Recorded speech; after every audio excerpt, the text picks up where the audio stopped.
Hi guys, it's me again, Marmelai, and this is my journey. Una-una gusto ko sabihin, disclaimer, sunod po ako ng aking bahay. So medyo maingay, wala po ako sa kalsada, pero maririnig natin yung kalsada. Kasi ang bahay po na nalipatan namin ay nandito sa tabing daan, kung saan dumadaan ang mga ambulansya, fire truck, police, what else, bus, jeep, sports car, personal cars. Kasi ako sa sports car, grabe yung tambucho, tsaka yung mga motor na may malalaking tambucho. I believe kasi sobrang ingay, so please bear with me. Okay, hi vlog. It's been a while. Yung mga previous vlogs ko po last year, usually puro voice lang. Naging busy ako, hindi na ako nakapag-post and share what happened to my life and with my kids, with my family. So kahit nga konti lang yung mga followers ko, I still continue doing this.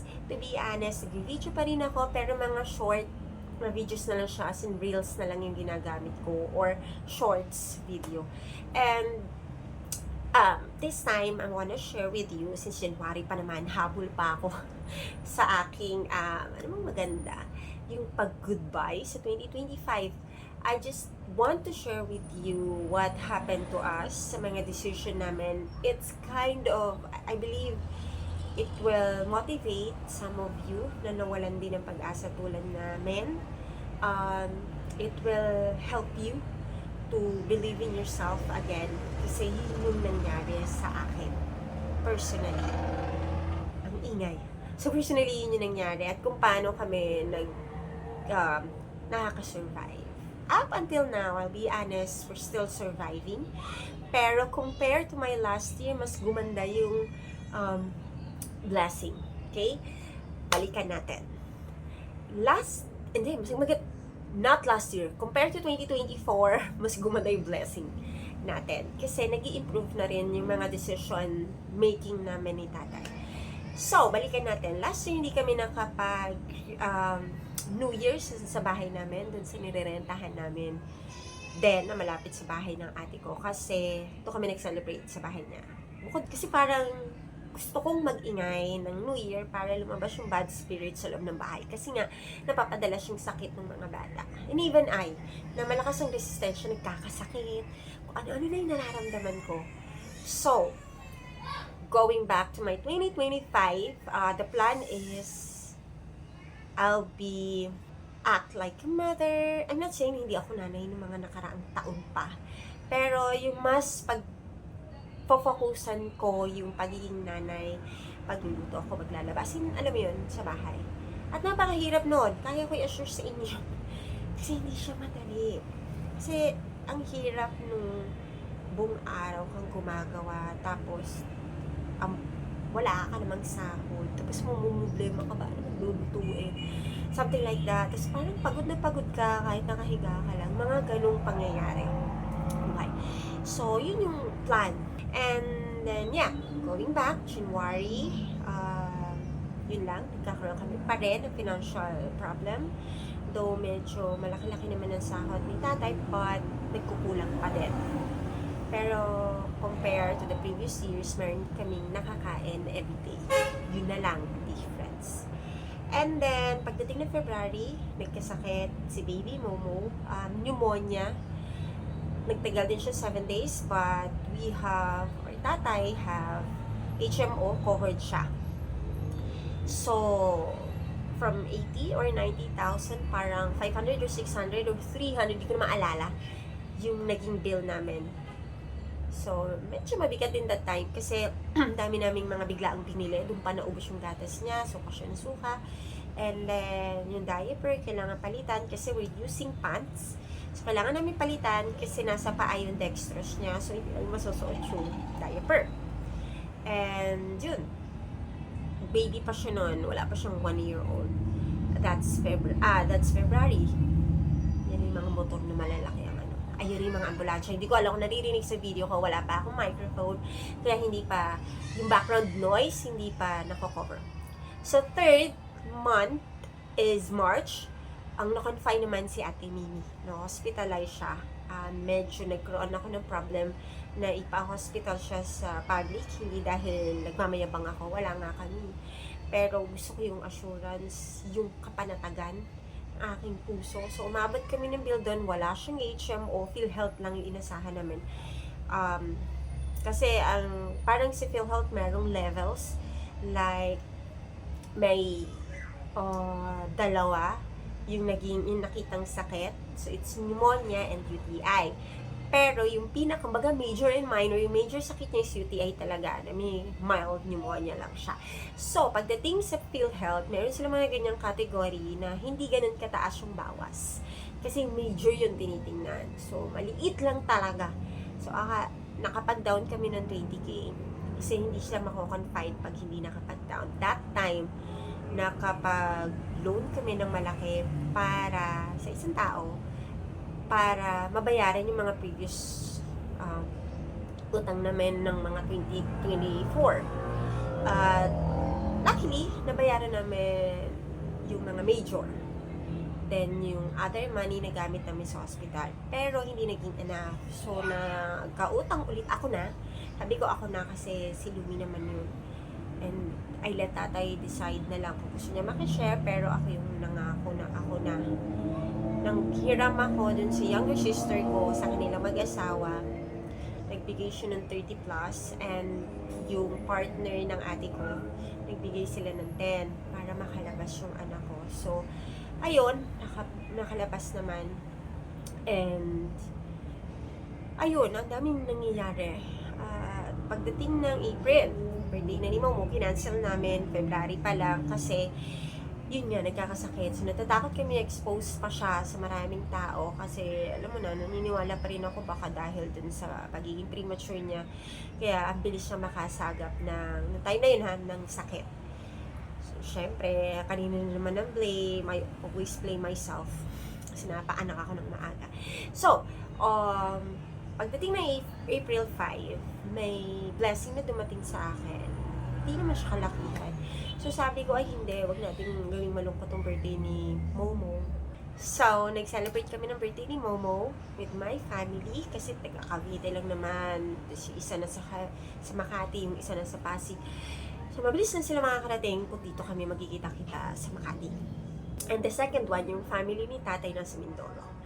Pero that time, around March, nagkaroon ng problema sa family ni tatay. So, meron siyang isang kapatid na nabugbog ng kanilang father. So, ang hiram ako ng pangluwas sa kanya. Kita ko siya, ang payat niya, promise. So, tumutulong naman siya sa bahay. Pero, sinabi ko to kay tatay, ayoko huminto siya. Kasi, grade 11 siya noon. So, grade 12. Pag hininto mo yon, sabi ni tatay, ang mga grade 11, 12, mawawala na scholar, so you need to pay for the tuition fee. Sabi ko, hindi, tuloy natin. Bukod doon, nag-excel naman siya sa school. So, there's something to be proud of. Invest like, alam mo, may kakahinatnan para sa buhay niya. Yung ginagawa mo. Hindi para sa aming pamilya. Kasi we have our own family. At it's our responsibility to protect, to nurture, to take good care of them. Dinagdag lang namin siya. So, yun, luckily, parehas naman sila hapon ng pasok, so nahatid siya. Except lang yung uwian, so ako yung nagsusundo pag uwian. And then, dahil minsan nagkakaroon ng problema, napag-decide namin na mag-apply na ako ulit ng work. Ang target ko muna is work from home. Ang dami ko na-applyan, ang daming interviews, may mga fail, merong mga next process, ang tagal ng proseso. Nagkaroon ako ng opportunity, pero itinigil ko siya. For some reason, nakaramdam ako ng I don't belong here. And I am not feeling well. So, hindi para sa akin yung trabaho yun. It's either katapusan ng June or July, naka-receive ako ng nag-apply ako online and then naka-receive kagad ako na schedule for exam. Kaso parang there's something na nag-hold back sa akin, not my mind. Pero may sitwasyon that time na hindi ako nakakapunta sa exam. So, I tried to message or email the HR at sabihin nga na hindi ako pwede if may ibang schedule. Binigyan ako ng another schedule. Same issue nung first schedule ko. So, I talked to my ate. Ate, sabay ako sa inyo. Kasi lalakarin ko lang. Siguro may mga 10-minute walk from my house to my sister. Because sabay ako sa inyo kasi 9 o'clock ang exam ko. So, from the City Hall, kung saan sila nagtatrabaho, I can walk papunta doon. But, nakita ng ate, so naawa siya sa akin. Inatid na lang niya ako doon. Then, sabi niya, hintayin ko na lang, sabihan ko siya, pag-uwi na ako, yun. After the exam, message ko siya, I'm willing to walk pa uwi. Pero sabi niya, papasundo niya na daw ako. So, I am lucky na nagkaroon ako ng service that time. And, hanggang bumagyo. I forgot which date yung bagyo, pero binabaha yung bahay na tinitirhan namin. Medyo mataas, like papasok sa gate, yun yung unang babahain. So, medyo mataas, papunta sa bahay. Pero, narinig namin block sa CR. So, nanggagaling sa CR muna yung baha. Sakaling babahain yun. So, nakakapanik. So, yung mga anak ko, saka si Ate Kim, dun muna sa sister ko. Kasi may limitation din yun. Kung sino lang yung, dahil nga parang condo-like siya, kung sino lang yung pwedeng matulog doon, yun lang. So, ang dami talaga naming trials. So, kami lang ni tatay dun sa bahay. And then, meron pang time na na-interview ako, na inabot ako ng gabi. Tapos, meron din akong period, nakikiusap ako kung pwedeng next time ko na fill upan or sa bahay ko na fill upan kasi sobrang bigat na ng pakiramdam ko. And ang dami talaga nangyari, ng hungry. So, ang dami talaga nangyari. Pinadalan lang ako ng ate ko ng pangkain. So, naghinto kami sa McDo kasi sarado na yung mall. Hindi na kami makakain kung saan ako interview. As in, gabi na siya. Kasi lakas ng bagyo. The reason why, inabot kami ng gabi, yung HR na mag-interview hindi dumiretso dahil nga may bagyo. So, hinihintay namin sila online. So, kakahintay namin sa kanila, inabot talaga ng gabi. So, ang dami talagang challenges na naganap hanggang sa tinanggihan ko ulit yung offer. Hindi ako para dito. Tanggi. So, yun. So, I applied again in a government agency. Papangalanan na natin siya, which is DepEd. I applied for Admin Officer 5.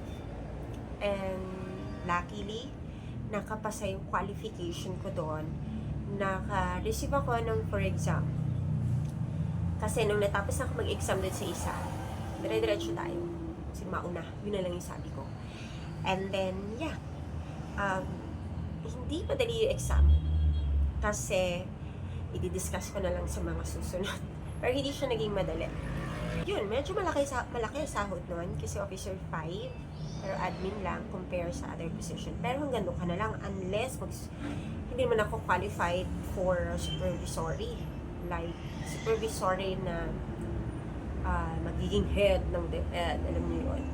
So, para sa akin yun na yung last level. So, wala ka ng room for yun tumaas pa. So, after that, while waiting din sa mga yon, nag-apply din ako sa other government. Baka kasi talagang pang public service ako. Yun yung pinaniwalaan ko. Mawawalan tayo ng pag-asa kasi wala tayong nare-receive na feedback. And then, I received this schedule offer na parang kailangan pumunta dun sa company na GOCC, may ibibigay or whatever. Nakalimutan ko yung mismong word. So, nagpunta ako doon from hotel. And then, binigyan ako list of requirements at health requirements na kailangan ko. Sabi ko, shucks, gagastos na naman. Kasi, at my age, yung additional requirement is transvaginal ultrasound, breast ultrasound, drug test is common, HIV, yun yung mga mahal. Tumagal ako doon ng 5 days bago ko nakompleto. And then, pagdating ko doon, may UTI daw ako, hindi ako pwede. So, another 1 week.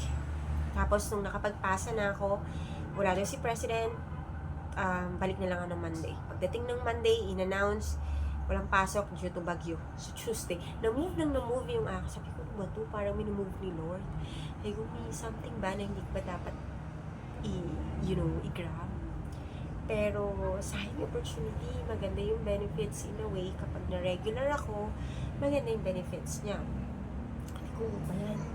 At yun, August, hanggang dumating na yung August, nakapasok ako. And I started there. First 3 days ko or second day ko pa lang, na-aksidente ako. So, kumain ako outside. Alam ko namang may pagkain, merong free lunch. Pero kumain ako outside, pumunta ako ang dogs. So, nung patawid na ako, nang naka-green na tatawid, yung mga tatawid sa Makati Ave, tumawid ako. So, una kong pinang step is my right foot. Step kong ganun. juice, biglang may narinig akong gano'n. Tapos parang, wala akong naramdaman. Siguro adrenaline or what, kasi nagahapon din ako ng 1 o'clock. Hindi ko siya naramdaman hanggang habang naglalakad ka, umahapli na siya. And it's kind of, ouch. Talaga. Pati yung dalawa kong braso, pero itong binti ko talaga, tuhod, ito medyo nasabit pa. I think dun sa apakan ng passenger, motor po yung nakabangga sa akin. Tapos sa kamay ko, I think yung drop, I don't know ba tawag, yung box sa likod, drop box. So tumama siya as in. So, for whatever reason, hindi ko siya naramdaman. Pero naglalakad na ako, patawid doon ko na siya. Sabi ko siya, happy na. Tapos, yun, punta ako sa health muna. Kasi wala pa naman, madilim pa. Ibig sabihin, wala pang 1. Pinapatay kasi yung ilaw. And then, yun, second day or third day of my work, na aksidente pa ako. Sobrang nahihiya ako. Kasi, ang first na ginawa ko doon is to read. To be familiar. Pero hindi ko nga siya masyadong na-absorb kasi I don't know the job yet. Hindi pa siya ganun kaliwanag sa akin kasi it's different from what I used to do, which is also in a government. So, iba siya. As in zero. So, may kasabayan naman ako. Naging kaibigan ko siya. And then, that was August. In September, may bagong dating din sa department ko saan ako naka-assign. Then, yun, kwentuhan. Then, hanggang sa sunod na, September.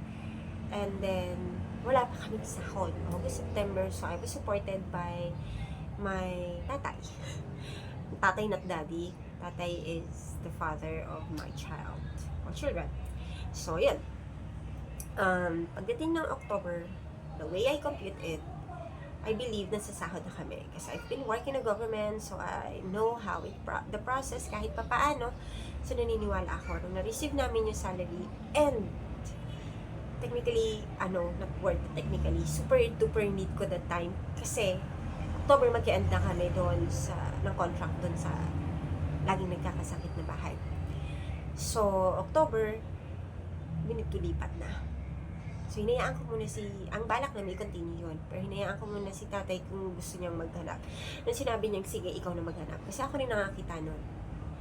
So, naghanap ako. May nakausap ako. Ang ganda. And then, mabait kausap. Nandiyo nakakatakot pa. Kasi, may idea. So, pinuntahan namin to habang nakatira kami doon, habang nag-work ako. It's Saturday. Simba kami. And then, I think September 21 is Liana's month.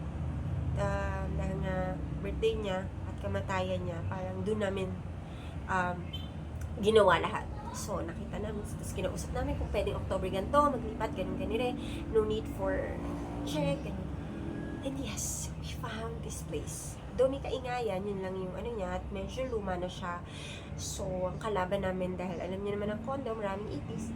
So, yun, and yung mga cabinet, unti-unti nang bumibigay, yung gripo, tulo na ng tulo, kahit naka-off. So, ang dami namin kailangan ipagawa. Pero naunti-unti naman namin, yung iba na paggawa, napalitan na namin, pero hindi pa lahat. Kasi nga, we're still on the process.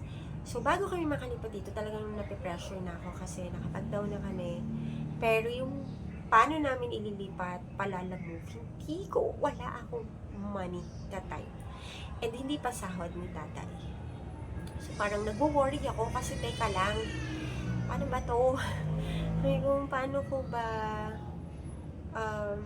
mababayaran yung lalamove kasi naglipat nga kami at ang dami naming gamit. Wala akong cabinet, just the mega box.